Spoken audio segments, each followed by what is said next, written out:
नमस्कार मित्रों, स्वागत है आपको अपने YouTube चैनल प्रतिभा एजुकेशन में। दोस्तों, आज हम इस वीडियो में 47वीं बीपीएससी संयुक्त प्रतियोगिता परीक्षा 2005 में पूछे गए क्वेश्चंस को करेंगे। तो आज हम लोग 47वीं बीपीएससी परीक्षा जो कि 2005 में पूछे गए क्वेश्चन है उसको करेंगे। तो चलिए बिना समय के बाद शुरू करते हैं आज का ये प्रैक्टिस सेट। दोस्तों, पहला क्वेश्चन है कि अंग्रेजी शासनकाल में भारत का कौन सा क्षेत्र अफीम उत्पादन के लिए प्रसिद्ध था। तो अंग्रेजी जब ब्रिटिश गवर्नमेंट थी भारत में, उस समय जो है अफीम के लिए प्रसिद्ध क्षेत्र था बिहार। इसका आंसर यह होगा। नेक्स्ट क्वेश्चन है क्वेश्चन नंबर 2। क्वेश्चन कह रहा है कि 1855 ईस्वी में संथालों ने किस अंग्रेज कमांडर को हराया था। तो 1857 के महान क्रांति से ये 2 साल पहले की बात है। इस समय संथालों ने किस अंग्रेज कमांडर को हराया था। तो ये कमांडर जो थे ये थे मेजर बारो। संथाल विद्रोह की शुरुआत जो है 30 जून 1855 को भगनीडीह से हुआ था। कहाँ से हुआ था? भगनीडीह से। अब विद्रोहियों ने अंग्रेज कमांडर मेजर बारो को हराया था। किसको हराया था? मेजर बारो को। नेक्स्ट क्वेश्चन है क्वेश्चन नंबर 3। क्वेश्चन कह रहा है कि अंग्रेजी भारतीय सेना में चर्बी वाले कारतूसों से चलने वाली एनफील्ड राइफल कब शामिल की गई। ब्रिटिश गवर्नमेंट की जो है भारतीय सेना में चर्बी वाले कारतूस से चलने वाला जो एनफील्ड राइफल था, जिसके चलते तत्कालिक कारण था जो है 1857 के विद्रोह का। तो ये कब शामिल किया गया? तो ये शामिल किया गया दिसंबर 1856 में, यानी कि 1857 से पिछले वाले साल के अंतिम महीने में ये शामिल किया गया था। तो दिसंबर 1856 में ब्रिटिश शासन ने पुरानी ब्राउन बैस की जगह, पुराना जो था क्या था उसका नाम? ब्राउन बैस, उसके जगह जो है नया एनफील्ड राइफल के प्रयोग की अनुमति दी, जिसके कारतूस में गाय तथा सुअर की चर्बी होती थी। वास्तव में शस्त्रागार में गाय और सुअर की चर्बी युक्त कारतूस का उत्पादन होता था। कारतूस प्रकरण 1857 की क्रांति का जो है तत्कालिक कारण भी बना था। अगला क्वेश्चन है क्वेश्चन नंबर 4। क्वेश्चन नंबर 4 कह रहा है कि शारदा मणि कौन थी। तो शारदा मणि जो है ये विवेकानंद की माँ थी। विवेकानंद जी, जिनके बचपन का नाम नरेंद्र था, नरेंद्र दत्त। तो उनकी माँ थी ये कौन? शारदा मणि। और विवेकानंद के जो गुरु थे वो रामकृष्ण परमहंस जी थे। तो विवेकानंद की माँ की नाम क्या थी? शारदा मणि। नेक्स्ट क्वेश्चन है क्वेश्चन नंबर 5। क्वेश्चन कह रहा है कि 1899 से 1900 ईस्वी की मुंडा क्रांति का नेता कौन था। तो ये मुंडा विद्रोह का नेता कौन था? बिरसा मुंडा। तो इसका आंसर सी होगा।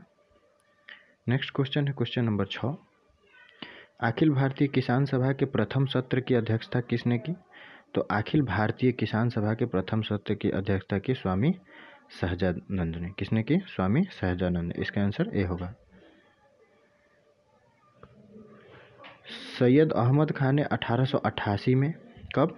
1888 में यूनाइटेड इंडियन पैट्रियोटिक एसोसिएशन की स्थापना की, जिसका उद्देश्य था कांग्रेस के प्रचार को निष्फल बनाना और लोगों को कांग्रेस से दूर रखना था। अहमद खान के अनुसार कांग्रेस आंदोलन जनता द्वारा प्रेरित तथा योजनाबद्ध नहीं था। अहमद खान ने कहा कि कांग्रेस आंदोलन जो है वो जनता द्वारा प्रेरित और योजनाबद्ध नहीं था। नेक्स्ट क्वेश्चन है क्वेश्चन नंबर 11। क्वेश्चन कर रहा है कि सुरक्षा प्रकोष्ठ की नीति संबंधित है। तो सुरक्षा प्रकोष्ठ की नीति संबंधित है वारेन हेस्टिंग्स से। कंपनी के शासन के दौरान 1765 से 1813 तक भारतीय रियासतों के साथ घेरे की नीति, यानी कि रिंग ऑफ फेंस पॉलिसी ये अपनाई थी वारेन हेस्टिंग्स ने, जिसके तहत कंपनी ने अपने चारों ओर मध्य राज्य यानी कि बफर स्टेट बनाने का प्रयास किया। यही जो है सुरक्षा प्रकोष्ठ की नीति थी। इस अवधि में Warren Hastings, Cornwallis, Johnson, Wellesley, George Barlow तथा मिंटो कंपनी के गवर्नर जनरल रहे। तो ये 1765 से 1813 की जो अवधि है जिसमें रिंग फेंस की नीति अपनाई गई और अपने मध्य में बफर स्टेट बनाने का प्रयास किया गया। इसमें शामिल थे Warren Hastings, lord Cornwallis, Johnson, Wellesley, George Barlow और मिंटो फर्स्ट। नेक्स्ट क्वेश्चन है क्वेश्चन नंबर 12। क्वेश्चन कर रहा है कि all India trade union congress का प्रथम अध्यक्ष कौन था? तो all Indian trade union congress का प्रथम अध्यक्ष था लाला लाजपत राय। इसका गठन जो है 31 अक्टूबर 1920 को किया गया और कांग्रेस के अध्यक्ष लाला लाजपत राय ने इसकी अध्यक्षता की। तो all India trade union congress का गठन कब किया गया? 31 अक्टूबर 1920 ईस्वी को। नेक्स्ट क्वेश्चन है क्वेश्चन नंबर 13। क्वेश्चन कह रहा है कि वह कौन से कांग्रेस अध्यक्ष थे जिसने क्रिप्स मिशन और लॉर्ड वेवेल दोनों से वार्ताएं की? तो वे जो कांग्रेस अध्यक्ष थे वे थे अबुल कलाम आज़ाद, जिन्होंने क्रिप्स मिशन और लॉर्ड वेवेल दोनों से वार्ताएं की। तो अबुल कलाम आज़ाद 1940 के रामगढ़ अधिवेशन में कांग्रेस के अध्यक्ष बने तथा 45-46 तक लगातार कांग्रेस की अध्यक्षता की। 40 के रामगढ़ अधिवेशन में कांग्रेस बने और 45-46 तक लगातार रहे। कौन? अबुल कलाम आज़ाद। इन्होंने क्रिप्स मिशन से भी वार्ता की।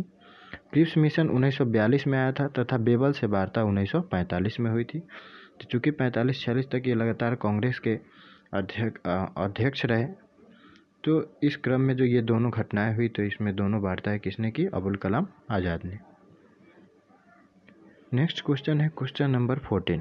क्वेश्चन कर रहा है कि सांप्रदायिक आबाद यानी कि कम्युनल आबाद एवं पूना पैक्ट में क्रमशः दलित वर्ग के लिए कितनी सीटें दी गई?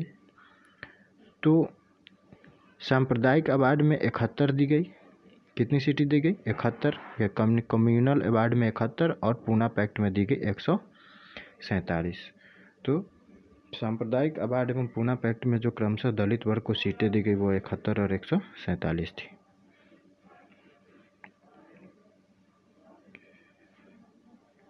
कम्युनल आबाद जो कि अगस्त 1932 में दलितों के लिए 71 सीटें आरक्षित की गई थी, जिसे पूना समझौते के द्वारा बढ़ाकर कितना कर दिया गया? 147 कर दिया गया। लेकिन दलितों के लिए पृथक निर्वाचन मंडल को इसमें क्या कर दिया गया? समाप्त कर दिया गया। जबकि पहले वाले में था 71 को सीट था और पृथक निर्वाचक मंडल था, जबकि इसमें पृथक निर्वाचक मंडल को समाप्त करके 71 से इसका रिजर्व सीट 147 कर दिया गया।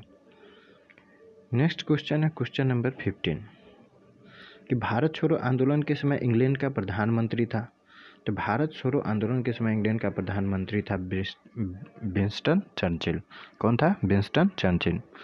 भारत छोड़ो आंदोलन, जिसको अगस्त क्रांति के नाम से जानते हैं, जो 1942 में शुरू हुआ था, इसके समय जो है ब्रिटिश प्रधानमंत्री चर्चिल ने कहा था कि जब दुनिया में हम हर कहीं जीत रहे हैं, ऐसे वक्त में हम एक कमबख्त बूढ़े गांधी जी के सामने कैसे झुक सकते हैं, जो हमेशा हमारा दुश्मन रहा है। कौन कहा था? ये विंस्टन चर्चिल ने कहा था। यह बात विंस्टन चर्चिल ने कहा था, जो उस समय इंग्लैंड का प्रधानमंत्री था। उसने कहा था कि दुनिया में हम हर कहीं जीत रहे हैं, ऐसे वक्त में हम एक कमबख्त बूढ़े के सामने कैसे झुक सकते हैं, जो हमेशा से हमारा दुश्मन रहा। और यह बूढ़ा कहा गया था किसको? गांधी जी को। नेक्स्ट क्वेश्चन है क्वेश्चन नंबर 16। निम्न उद्योगपतियों में कौन से व्यक्ति लंबे समय तक AIC के खजांची रहे तथा 1930 ईस्वी में जेल भी गए? तो वे उद्योगपति थे जमनालाल बजाज, जो कि AIC के खजांची रहे तथा 1930 ईस्वी में जेल भी गए। बात करें जमनालाल बजाज की, तो जमनालाल बजाज पूर्णकालिक कांग्रेसी आंदोलनकारी थे। वे अनेक वर्षों तक भारतीय कांग्रेस कमेटी के कोषाध्यक्ष रहे तथा 1930 में वे जेल भी गए थे। नेक्स्ट क्वेश्चन है क्वेश्चन नंबर 17। 1947 ईस्वी के भारतीय राष्ट्रीय कांग्रेस के दिल्ली अधिवेशन की अध्यक्षता किसने की? तो 1947 ईस्वी के भारतीय राष्ट्रीय कांग्रेस के दिल्ली अधिवेशन की अध्यक्षता की थी डॉक्टर राजेंद्र प्रसाद ने। किसने की थी? डॉक्टर राजेंद्र प्रसाद ने। नेक्स्ट क्वेश्चन है क्वेश्चन नंबर 18। देवबंद के उस विद्वान का नाम बताइए जिन्होंने स्वतंत्रता आंदोलन में महत्वपूर्ण भूमिका निभाई। तो देवबंद के वो विद्वान थे अबुल कलाम आज़ाद। कौन थे? अबुल कलाम आज़ाद। देवबंद जो आंदोलन थी उसकी शुरुआत कासिम ननौतवी के तथा रशीद अहमद गंगोही द्वारा 1866 में की गई थी। तो ये देवबंद आंदोलन शुरू करने वाले जो लोग थे ये कासिम ननौतवी और रशीद अहमद गंगोही थे। इन्होंने 1866 में देवबंद आंदोलन की शुरुआत की। इस आंदोलन का जो उद्देश्य था उसमें मुसलमानों में कुरान तथा हदीस की शुद्ध शिक्षा का प्रसार करना तथा विदेशी शासन का विरोध करना। मौलाना अबुल कलाम आज़ाद देवबंद आंदोलन से जो है जुड़े हुए थे।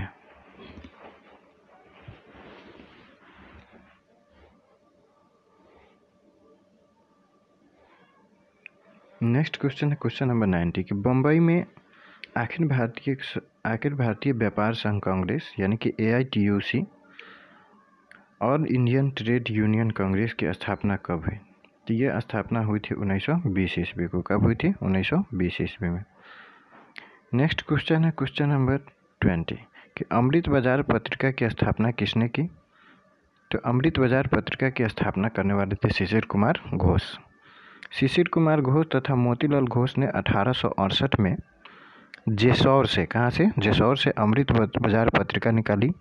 यह प्रारंभ में बंगाली, बाद में अंग्रेजी में प्रकाशित किया जाने वाला दैनिक यानी कि डेली समाचार पत्र था। कौन? अमृत बाजार पत्रिका। नेक्स्ट क्वेश्चन है क्वेश्चन नंबर 21 गांधी इरविन समझौते के हस्ताक्षरित होने में किसने महत्वपूर्ण भूमिका निभाई? तो गांधी इरविन समझौते के हस्ताक्षरित होने में महत्वपूर्ण भूमिका निभाने थे तेज बहादुर सप्रू। सविनय अवज्ञा आंदोलन के बढ़ते प्रभाव के चलते सरकार ने तेज बहादुर सप्रू तथा MR जयकर से समझौते की राह तलाशने का अनुरोध किया और इनके प्रयासों से जो है 1931 में गांधी इरविन समझौता हुआ। नेक्स्ट क्वेश्चन है क्वेश्चन नंबर 22 निष्क्रिय विरोध के सिद्धांत का प्रतिपादन किसने किया? तो निष्क्रिय विरोध के सिद्धांत का प्रतिपादन किया अरविंद घोष ने, जो जिनका जो है जन्म 1872 में हुआ और मृत्यु 1950 में। उन्होंने नरमपंथियों की भिखमंगी राजनीति पर प्रहार करते हुए अंग्रेजी शासन के विरुद्ध तीव्र प्रतिक्रिया दर्शाई। तो ये गरम दल के थे। कौन? अरविंद घोष। नेक्स्ट क्वेश्चन है क्वेश्चन नंबर 23 कि निम्न अखबारों में से कौन सा मुख्यतः उदारवादियों की नीतियों का प्रचारक था? तो ये जो अखबार था ये अखबार था लीडर। लीडर समाचार पत्र उदारवादियों की नीतियों का प्रचारक था। इसके संस्थापक जो थे MK चांद थे। न्यू इंडिया के संपादक एनी बेसेंट थी। यंग इंडिया के गांधी जी ने और फ्री प्रेस जर्नल एक न्यूज एजेंसी थी। तो फ्री प्रेस जर्नल यहाँ न्यूज एजेंसी है। न्यू इंडिया के जो संपादक है वो एनी बेसेंट है। यंग इंडिया के महात्मा गांधी और लीडर के जो है MK चांद है। नेक्स्ट क्वेश्चन है क्वेश्चन नंबर 24 बिहार में 1857 की क्रांति के नेता कुंवर सिंह का देहांत कब हुआ? तो ये इनकी मृत्यु जो है 26 अप्रैल 1858 को हुई थी। चूँकि इसमें यहाँ पर जो है तारीख में हेरफेर है तो इसमें उपयुक्त उत्तर नहीं है। जगदीशपुर में हुई इनकी मृत्यु और 23 अप्रैल को उन्होंने लॉ ग्रैंड को हराया। अतः जो है इसमें जो दिए गए विकल्प है इसमें सही नहीं है। नेक्स्ट क्वेश्चन कह रहा है 25 बिहार के उस क्रांतिकारी का नाम बताइए जिसने सितंबर 1928 में हिंदुस्तान सोशलिस्ट रिपब्लिकन आर्मी की बैठक में भाग लिया था। तो वे क्रांतिकारी थे फणींद्रनाथ घोष। कौन थे? फणींद्रनाथ घोष। सितंबर 1928 में दिल्ली के फिरोज शाह कोटला में हिंदुस्तान सोशलिस्ट रिपब्लिकन आर्मी की स्थापना हुई जिसमें बिहार के जो है फणींद्रनाथ घोष शामिल हुए थे। तो आज के लिए इतना ही। मिलते हैं अगले वीडियो में, तब तक